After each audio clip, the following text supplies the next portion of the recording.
کریم رؤوف الرحیم صلی اللہ علیہ وسلم ارشاد فرماتے ہیں اللہ کو جوانی بہت پسند ہے، جوانی بڑی پسند ہے، شباب بڑا پسند ہے، اسی لیے تو جوانی کے سجدے بھی پسند کرتا ہے، جوانی کا رکوع بھی پسند کرتا ہے، جوانی کا قیام بھی پسند کرتا ہے۔ بلکہ میرے آقا مصطفیٰ کریم رؤوف الرحیم صلی اللہ علیہ وسلم فرماتے ہیں جو عالم شباب میں، عالم جوانی میں متقی اور پرہیزگار بن کر اپنے دامن کو گناہوں سے بچا کر کے نکل جائے، یعنی اپنی جوانی کو، انسان جوان کب ہوتا ہے؟ جب وہ سن بلوغ کو پہنچتا ہے، جب وہ بالغ ہوتا ہے۔ میرے پیارے آقا علیہ السلام کے پیارے دیوانوں، وہ جوانی کی دہلیز پہ قدم رکھتا ہے اور وہ بوڑھا کب ہوتا ہے؟ اللہ اکبر، جب 40 سال کے بعد اس کی عمر کا شباب ڈھلنے لگتا ہے، بالوں کی سیاہی سفیدی میں تبدیل ہو جاتی ہے۔ اللہ اکبر، انسان بوڑھا کب ہوتا ہے؟ جب اس کے مضبوط چمکتے ہوئے دانت گرنے لگتے ہیں۔ انسان بوڑھا کب ہوتا ہے؟ جب اس کے بازو شل ہو جاتے ہیں۔ انسان بوڑھا کب ہوتا ہے؟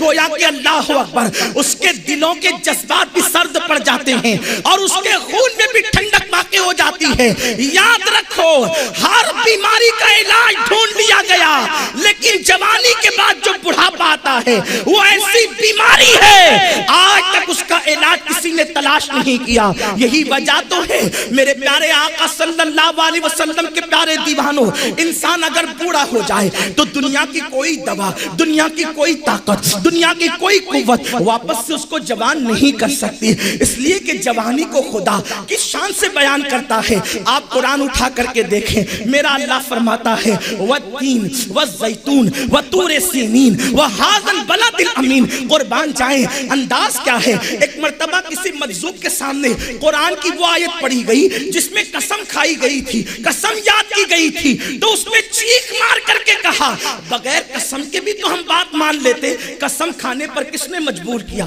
قسم یاد کرنے پر کس نے مجبور کیا؟ قسم اٹھانے پر کس نے مجبور کیا؟ میرے پیارے آقا علیہ السلام کے پیارے دیوانوں، آپ اندازہ تو کریں، لیکن ایک قسم یاد کریں تو ایک وقت کا اللہ کا برگزیدہ بندہ چیخ مار کر زمین پہ گر جائے اور یہ کہے ہم تو یوں ہی بات ماننے تیار ہے، قسم اٹھانے پر کس نے مجبور کیا؟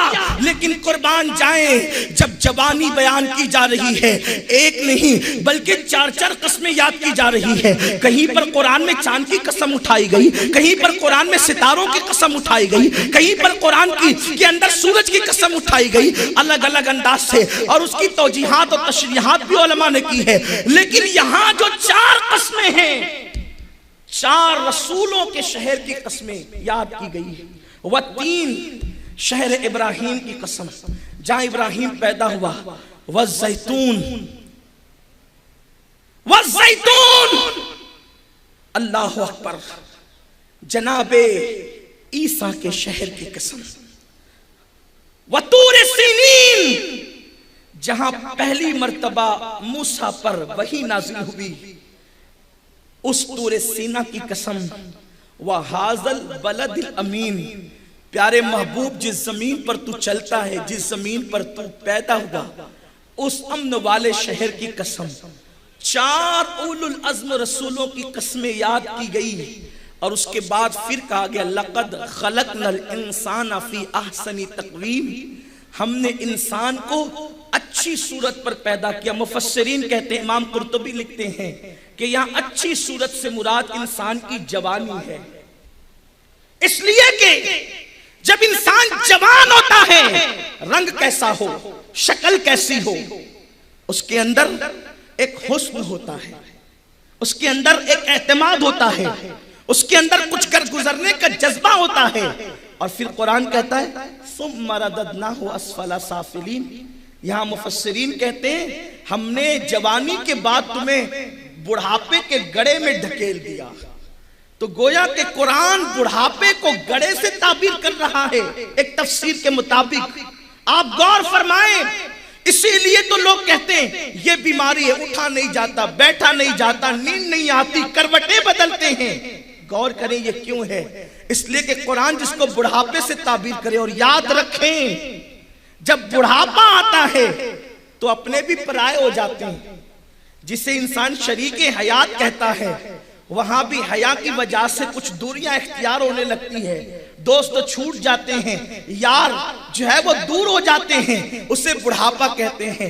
گویا کہ اس اعتبار سے بڑھاپا ایک عیب رکھتا ہے، اسی لیے میرے اللہ کو یہ گوارا نہ ہوا جس بڑھاپے کو لوگ عیب تصور کرتے ہیں وہ محبوب کو دیا جائے۔ اسی لیے میرے کریم نے، کیونکہ اللہ نے اپنے ذمہ کرم پر اس بات کو لے رکھا کہ جو خوبی ہوگی بس وہی آمنہ کے لال کو دیں گے، اور جو عیب ہوگا وہ آمنہ کے لال کو نہیں دیں گے، چاہے تو وہ بنیادی طور پہ عیب ہو، چاہے لوگ اس کو عیب سمجھے۔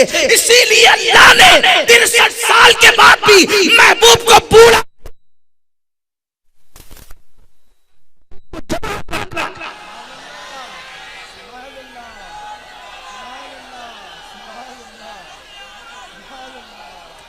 اور ہر اعتبار سے جوان رکھا۔ پوری دنیا کے مردوں کو حیا کے پردے میں چیلنج کر سکتا ہوں کہ عصر سے لے کر مغرب تک حضور علیہ السلام اکثر 9 ازواج مطہرات کو وظیفہ زوجیت سے نوازتے تھے۔ میں اتنا عرض کرنا چاہتا ہوں کہ اللہ نے محبوب کو اتنا جوان رکھا 63 سال کی عمر میں بھی، آج 22 اور 25 سال کا جوان بھی وہ نہیں کر سکتا جو شان اللہ نے اپنے محبوب کو عطا فرمائی۔ حبیب کو جوان رکھا، اسی لیے صحابہ کہتے ہیں حضور علیہ السلام کے 12 یا 18 بال بھی ابھی داڑھی شریف میں سفید نہیں ہوئے تھے کہ حضور علیہ السلام دنیا سے تشریف لے گئے، اور آقا کریم کو کوئی اجنبی دیکھتا، سرکار کو کوئی اجنبی دیکھتا پہچانتا نہیں تو کیا کہہ کے پکارتا؟ یا شباب، اے جوان کہہ کر کے پکارتا۔ غور کریں تو اللہ نے محبوب کو بوڑھا نہیں ہونے دیا، اس لیے کہ خدا کو شباب جو پسند ہے، اور خدا تو ہر وقت اپنے حبیب کے چہرے کی طرف متوجہ ہے۔ تو آپ غور فرمائیں مسلمانوں، میرے پیارے آقا علیہ السلام کے پیارے دیوانوں، جس کی سیرت بھی خدا بھاتی ہو، جس کی صورت بھی خدا بھاتی ہو، جس کی سیرت کے متعلق اور صورت کے متعلق قرآن میں آئے اور اہل سنت کا امام اس کو یوں گنگنائیں، تیری خلق کو حق نے، تیرے خلق کو حق نے عظیم کہا، تیری خلق کو حق نے جمیل کیا، کوئی تجھ سا ہوا ہے نہ ہوگا شہا، تیرے خالق کو حسن و ادا کی قسم، کوئی تجھ سا ہوا ہے نہ ہوگا شہا۔ لوگ حیران ہیں اردو بولنے والے کہ نبی کو کیا کہیں، تو کوئی بدبخت بڑا بھائی کہہ رہا ہے، کوئی اپنے جیسا بشر کہہ رہا ہے، لیکن جن کو صحابہ کا عقیدہ ملا وہ تو قسمیں اٹھا کر کہتے ہیں کوئی تجھ سا ہوا ہے نہ ہوگا چاہا، تیرے خالق کے حسن و عطا کی قسم۔ لغت میں وہ الفاظ ہی پیدا نہیں ہوئے جو مصطفیٰ کی عظمت کا حق ادا کر سکیں، اسی لیے تو کوئی کہنے والا اسی میں ڈوب گیا، لا یمکن الثناء کما کان حقہ، بعد از خدا بزرگ توئی قصہ مختصر، کہہ لے گی سب کچھ ان کے ثنا خواہ کی خاموشی، چپ ہو رہا یہ کہہ کے میں کیا کیا کہوں تجھے، اور لیکن رضا نے ختم سکن اس پہ کر دیا، خالق کا بندہ خلق کا آقا کہوں تجھے۔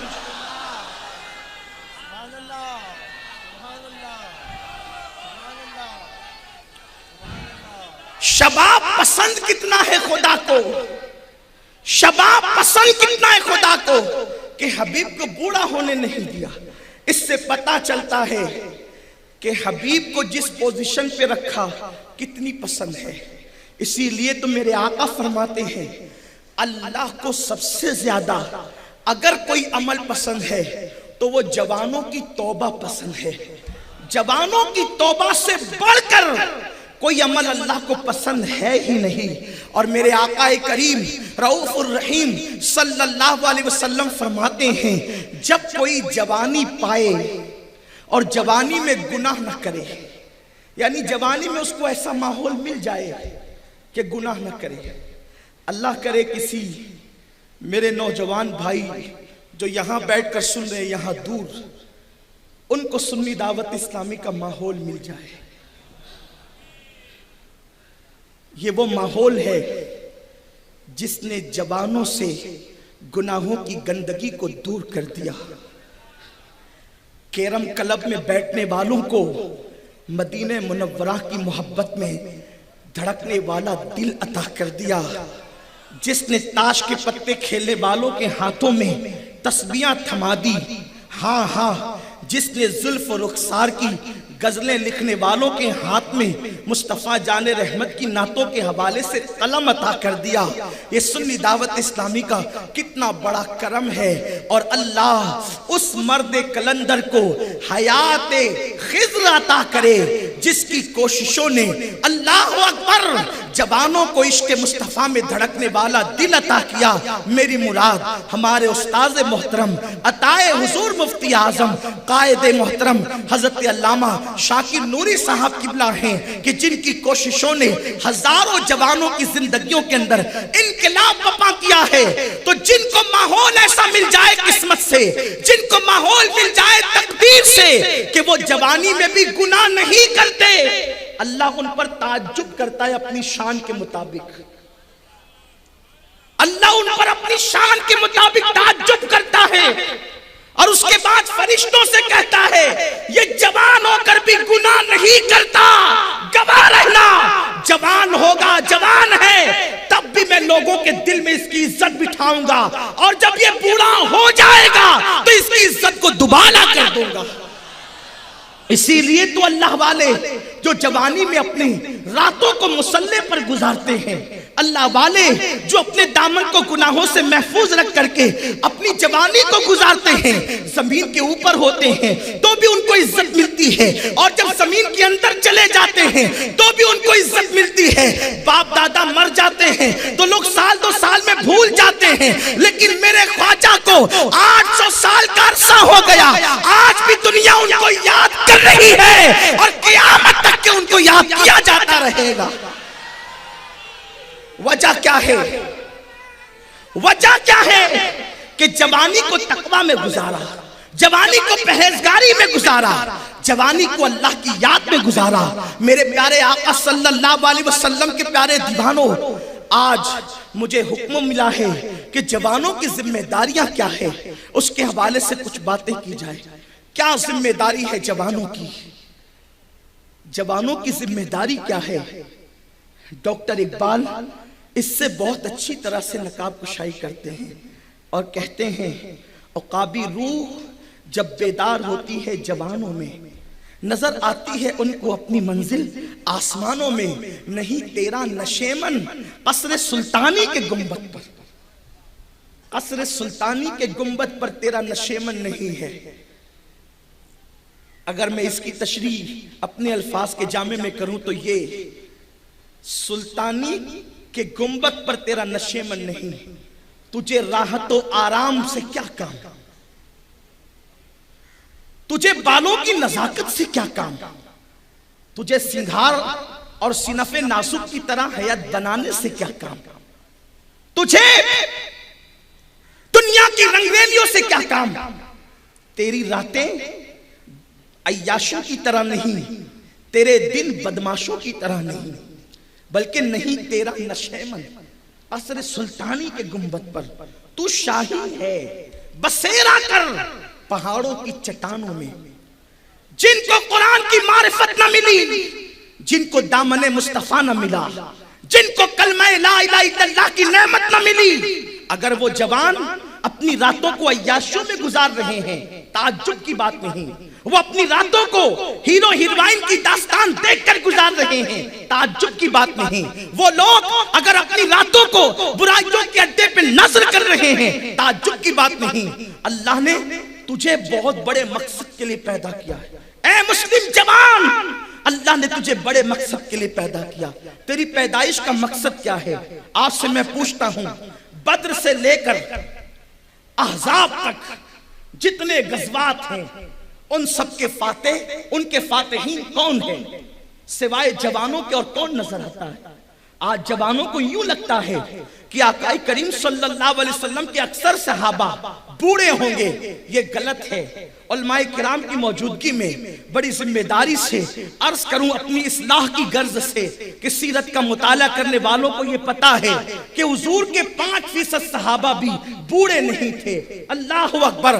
95% صحابہ سب کے سب جوان تھے.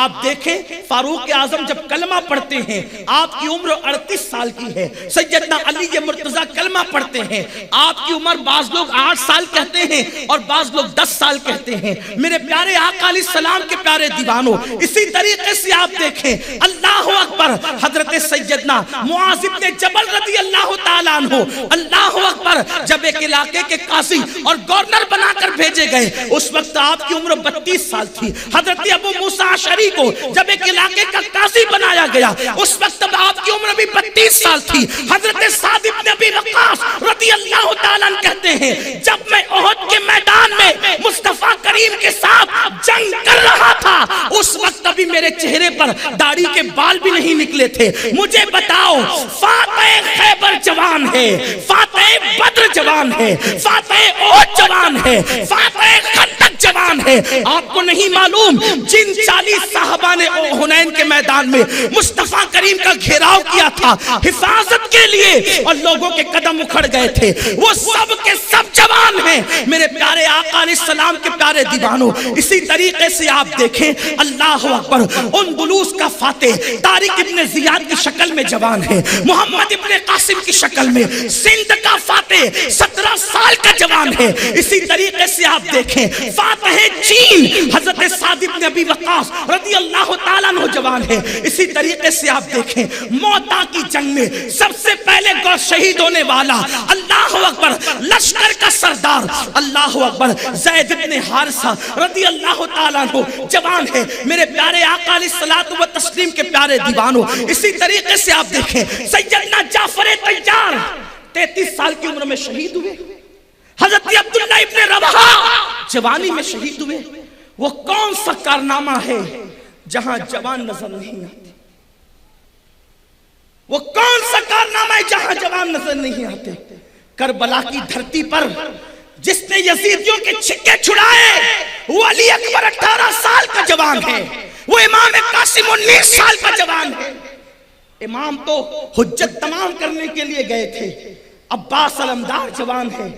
ساری رہنمائیاں تو جوانوں کی ہے اس لیے کہ قدرت کو جوان پسند, جوانی پسند, جوانی کی عبادت پسند. لیکن شیطان کا ایک منصوبہ ہے کہ وہ جوانوں پر جال بچھاتا ہے کیونکہ اسے پتا ہے کہ بچپنے میں گناہ لکھے نہیں جاتے. اس لیے کہ جب کوئی بچہ ہوتا ہے اور غلطی کرے تو گناہ لکھے نہیں جاتے جب تک وہ سن بلوغ کو نہ پہنچ جائے, جب تک وہ بالغ نہ ہو جائے. اور جب انسان بوڑھا ہو جاتا ہے وہ گناہ کرنے کے قابل ہی نہیں رہ جاتا.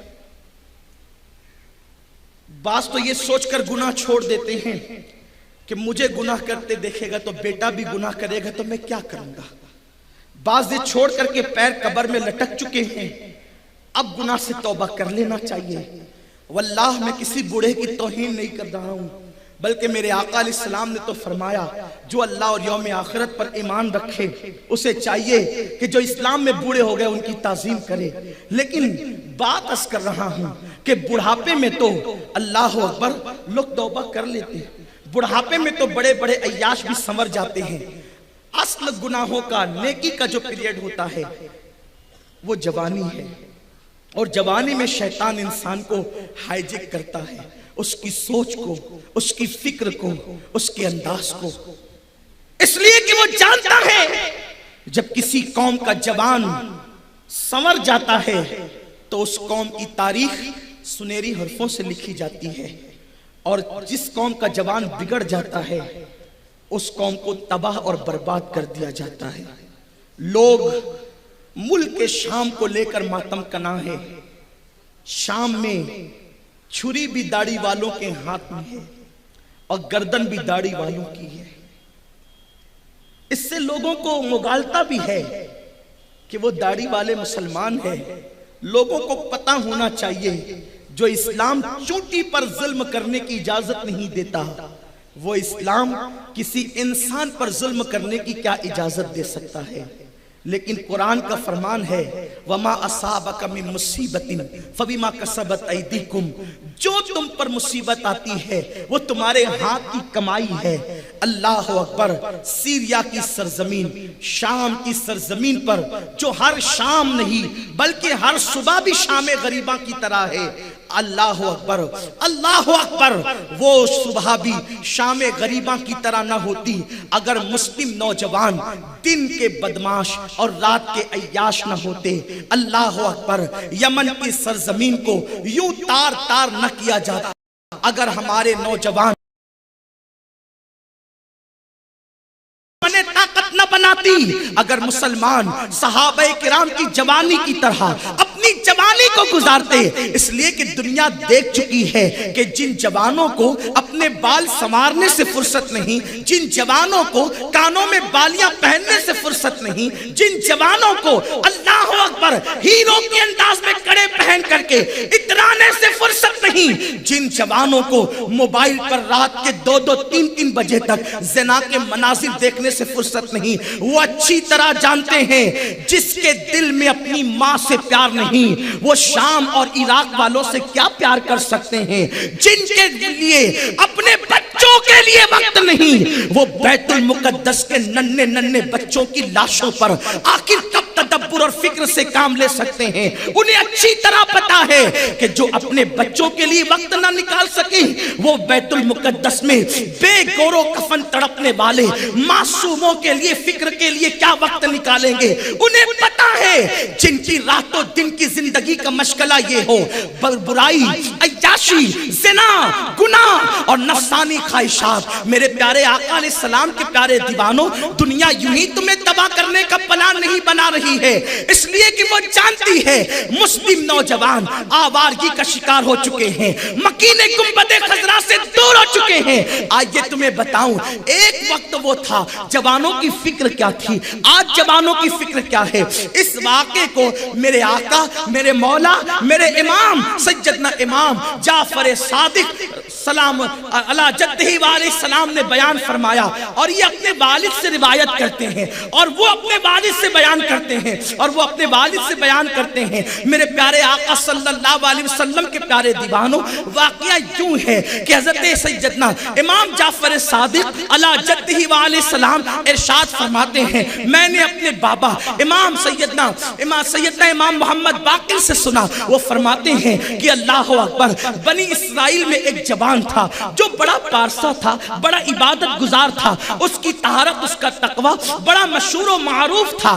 ایک دن بنی اسرائیل کے کچھ اوباش لڑکوں نے دیکھا کہ یہ جوان ہو کر کے بڑا عبادت گزار، بڑا پارسا، بڑا تقوی شیار ہے، تو ان لوگوں نے ایک عورت کے پاس گئے اور عورت کے پاس جانے کے بعد اس عورت سے کہا کہ دیکھو تم کو ہم منہ مانگا انعام دیں گے، تم جو چاہے کرو، اور جا کر کے بس اس لڑکے کو عبادت سے روک دو، اس کو پارسائی سے روک دو اور اپنے فتنے کے اندر مبتلا کرو تاکہ ہم اس کو ذلت و رسوائی کے گھاٹ اتار دیں۔ صرف بدنام کرنا تمہارا کام ہے، عبادت سے ہٹانا تمہارا کام ہے، پھر دیکھنا ہم اس کو کیسا ذلیل کرتے ہیں، اس کے خلاف کیسا پروپیگنڈا کرتے ہیں۔ میرے پیارے آقا علیہ السلام کے پیارے دیوانوں، یہودیوں کی سازش کو سمجھو۔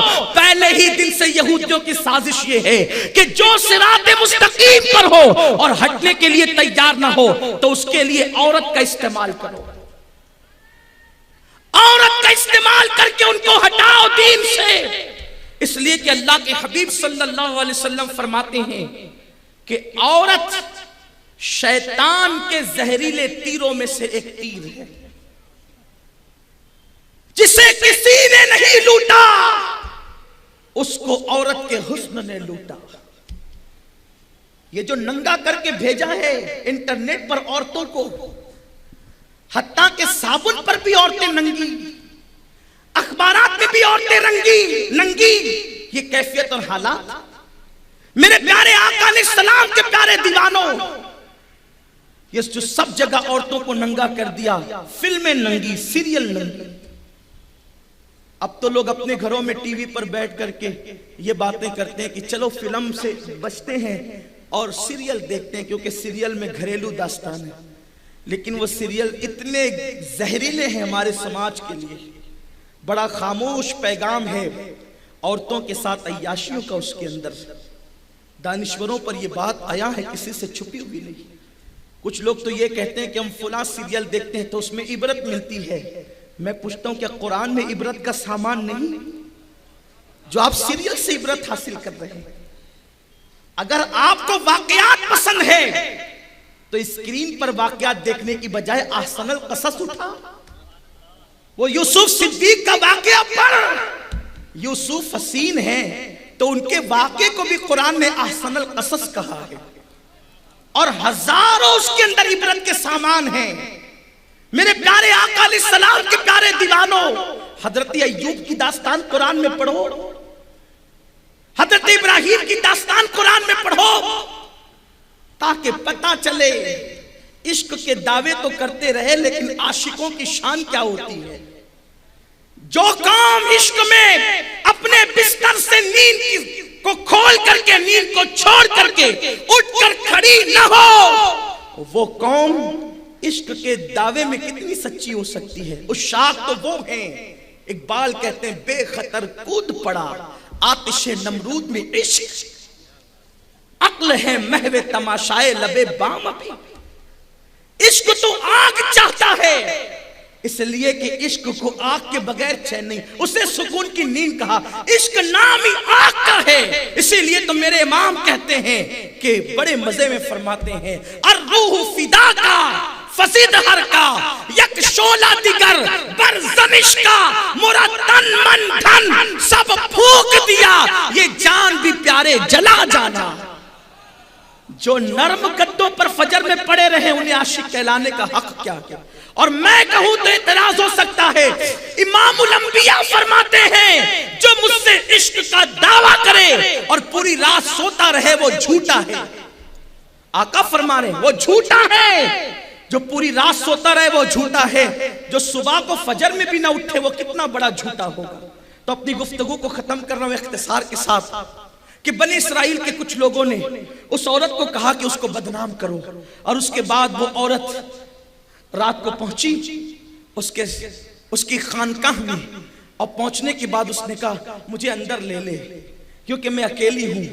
قدرت کی شان یہ ہے جب کوئی سنبھلنا چاہتا ہے تو کبھی امتحان بھی ہوتے ہیں، اور جب امتحان میں پاس ہو جاؤ تو پھر آپ ہی کی مرضی چلتی ہے، لیکن پہلے امتحان ہوتے ہیں. امتحان کیا ہونا تھا؟ بات یہ تھی کہ ادھر بارش شروع ہو گئی، وہ تو جھانک کر کے واپس ہو گیا. عورت ہے، مجھے اس کے ساتھ کوئی نیکی نہیں کرنا، اس لیے کہ تنہائی ہوگی، عورت ہوگی، تیسرا شیطان ہوگا. حضرت سلیمان علیہ السلام نے اپنے بیٹوں کو کہا میرے بیٹوں کسی ناک کے پیچھے جانا، عورت کے حسن کے پیچھے کبھی نہ جانا، اس لیے کہ ناک ڈسے گا جان کو خطرہ ہوگا، عورت کا حسن ڈسے گا ایمان کو خطرہ ہوگا. امام ابن الجوزی نے اس حدیث کو نقل فرمایا. اللہ اکبر. تو پھر کیا ہوا؟ جب وہ واپس ہوا تو بارش کی آواز آئی. لڑکی نے آواز دی دیکھ بارش آ رہی ہے بچا لے. آیا مجبور ہو کر کے لڑکی مر نہ جائے اپنے عبادت گاہ میں لے گیا. اس نے سینہ کھول دیا، سینہ کھول کے سامنے ہوئی اور کہا کہ بارش کی رات ہے، کالی گھٹائیں ہیں اور تنہائی ہے، اب بھی تو مجھ سے لطف اندوز نہیں ہوگا؟ چراغ جل رہا تھا. اس نے کہا رک، زنا کی دعوت دیتی ہے، اس کا انجام آگ ہے جہنم کی. اس نے انگلی ڈالی، جلائی، اور برداشت نہیں کر سکا تو ہاتھ کھینچ. پھر عبادت میں مصروف ہوا. پھر وہ عورت آئی، پھر اس نے ایسا ہی کیا، اس نے دوسری انگلی بھی ڈالی. پھر عبادت میں مصروف، پوری رات میں 5 انگلیاں جلا دی. عورت نے پوچھا کیا بات ہے، تو نے 5 انگلیاں جلا ڈالی؟ کہا ہاں تو زنا کی دعوت دیتی رہی تو میں نے سوچا کہ اس کا انجام تو آگ ہے، اور وہ بھی جہنم کی آگ. جہنم کی آگ 70 مرتبہ رحمت کے پانی سے جب دھلی گئی جہنم کی آگ تو دنیا کی آگ بنی. تو دنیا کی آگ برداشت نہیں کر سکا، جہنم کی کیسے کر سکوں گا؟ اس نے 5 انگلیاں جلا ڈالی. اس بات کا اس پہ اتنا اثر ہوا، وہ چیخ ماری، زمین پر گری اور اس کا انتقال ہو گیا. کہ اللہ سے خوف کرنے والے بھی ایسے ہیں. یہ جوانوں کا کردار تھا کہ کوئی کام کرنے سے پہلے وہ سوچتے تھے آگے ہوگا کیا.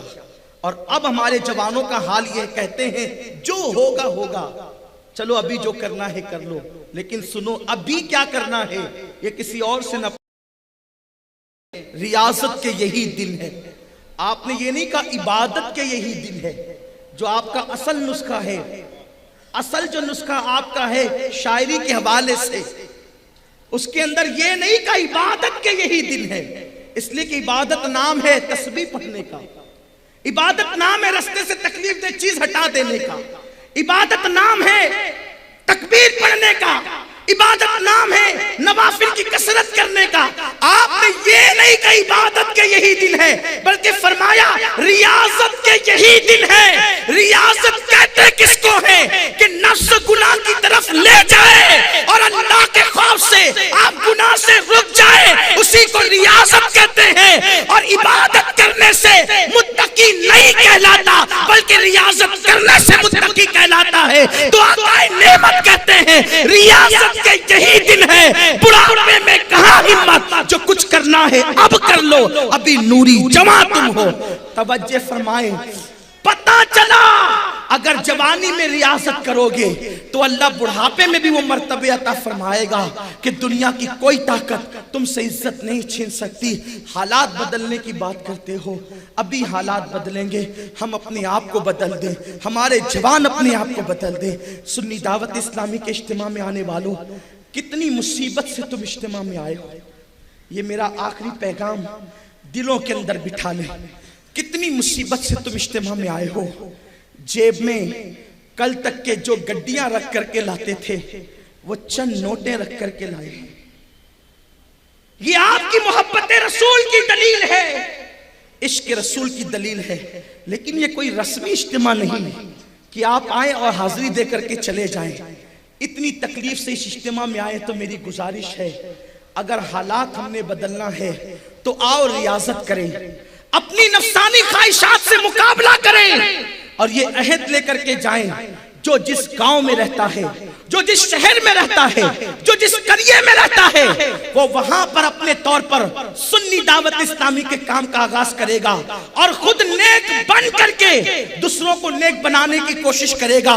کیونکہ میرے آقا نے ارشاد فرمایا کہ جس نے میرے کسی ایک امتی کو گناہ کے ماحول سے بچا کر نیکی کی راہ پہ لا کے کھڑا کیا، آقا ارشاد فرماتے ہیں گویا کہ اس نے اسلام کو نئی زندگی عطا کر دیا. آئیے ہم سب آقا کی بارگاہ میں عہد کریں، یا رسول اللہ ہم نے نعتوں میں تو بہت پڑھا لیکن اب عملی طور پہ یوں کر کے دکھائیں گے. دہن میں زبان تمہارے لیے، بدن میں ہے جان تمہارے لیے، ہم آئے یہاں تمہارے لیے، اٹھے بھی وہاں تمہارے لیے. اس میں عمل ہو گیا تو وہ دن ضرور آئے گا. صبا وہ چلے کہ باغ پھلے، وہ پھول کھلے کہ دن ہو بھلے، لوا کے تلے سنا میں کھلے، رضا کی زبان تمہارے لیے. وما علینا الا البلاغ.